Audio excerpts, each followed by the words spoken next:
আমরা আজ পর্যন্ত 200 ভাষায় কোরআন অনুবাদ করতে পারিনি, অথচ বাইবেলের অনুসারীরা কোরআন অনুবাদ করেছে 3,500 ভাষা। 3,500 ভাষায় কোরআন অনুবাদ হয়েছে বাইবেলের, বাইবেল অনুবাদ হয়েছে। আর বাংলা এখনো এই সংখ্যাটা 200 অতিক্রম করেনি। আমি জানি না আল্লাহ তাআলা আমার হায়াতের বরাদ্দ আর কয়দিন আছে। মেবি হয়তো আজকে রাতে আমার জীবনের শেষ রাত হতে পারে, আপনার ক্ষেত্রে আমরা কেউ জানি না আগামী কেন বললো এই কোরআন শরীফ আমার ভাষায় আছে কিন্তু কোরআন ইউজ হয় না, এটা আমি এখানে নিয়ে যেতে চাই। মানে সেই ইসলাম থেকে কত দূরে চলে গেছে। ইসলাম কোরআন শরীফ যে জিনিসটা হচ্ছে আমাদের জন্য হুদাল লিন্নাস, সেটা ফেরত দিতে এসেছে। আরেকটি ছিল 1974 সালের ঘটনা, ইংল্যান্ডে ব্র্যাডফোর্ডে।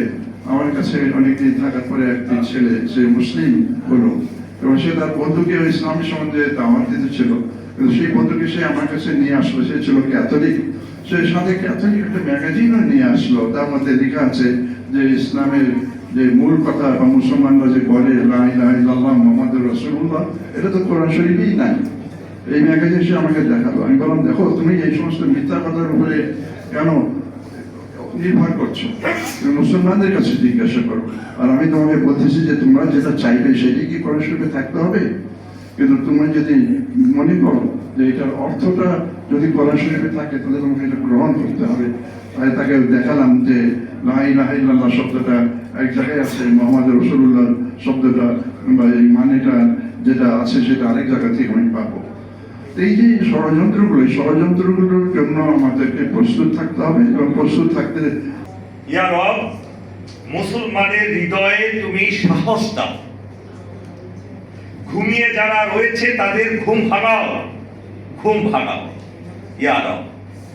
ভুলে গেছে তারা সোনালী অতীত, ভুলে গেছে ইতিহাস, জানে না নিজের পরিচয়, এটা ভাগ্যের পরিহাস। তোমার করুণা রহমে আবার সেদিন ফিরিয়ে দাও ইয়া রব। সহজ কথা বলা যায় না সহজে।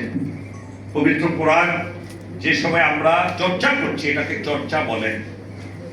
পবিত্র কোরআনের 3টা শব্দ আল্লাহ রাব্বুল আলামিন আমার খুব আমি এই গুরুত্বটা ধারণ করি বুকে। একটা হলো এই পবিত্র কোরআন হলো হুদাল লিন্নাস। এটা শুধু মুসলমানদের জন্য আসেনি, এটা মুসলমানদের জন্য আসেনি। শাহরু রমাদান আল্লাযী উনজিলা ফীহিল কোরআন হুদাল লিন্নাস, সারা পৃথিবীর মানুষের জন্য এই কোরআন। আমরা ভুলে যাই আমরা মুসলমানদেরকে নিয়ে বসে আছি।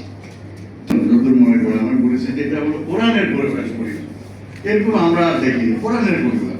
বাবা সমস্ত ভাই কোরআনের হাফেজ।